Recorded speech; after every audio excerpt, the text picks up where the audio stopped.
Deməli biz öncə quyruğu tökdük. Sonra da iç yağlarını tökdük. Baxın beləcə biraz bura pişdi. Sonra burada mən öncədən doğradığım qaraciyəridir.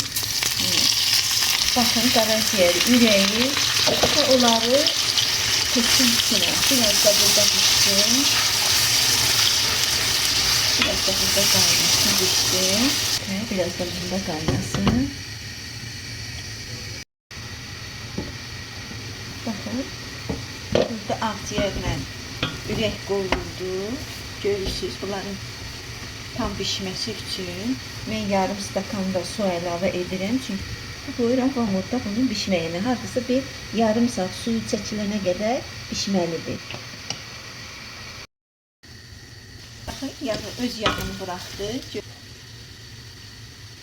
2 dənə nazik doğradığım, fal-fal doğradığım soğanı tökürəm üstünə və qarışdırır.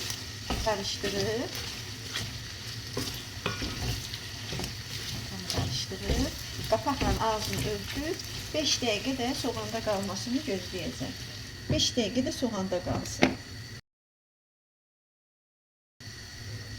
Deməli 5 dəqiqədə soğanla qovurulandan sonra biz nə edirik? Qapağını tökürük, kartofunu tökürük üstünə. Fal-fal kubik doğradığım kartofu tökürəm və kartofla da qarışdırır. 5 dəqiqədə, 5-6 dəqiqədə kartofda qalmasını gözləyirik. Kartofla qovrulmasını gözləyirik. Deməli bir də qarışdırır. Baxın, öz yağını buraxıb, görün necə öz yağını buraxıb, qızı öz yağını buraxıb. Və biz sonda bütün hamısından tez pişdiyi üçün qaraciyəri tökürük. Qaraciyəri də əlavə edirik üstünə.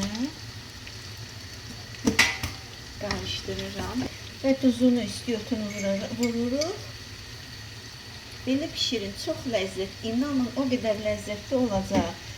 Və sizdən xahişim də budur ki, kanala dəstək olun.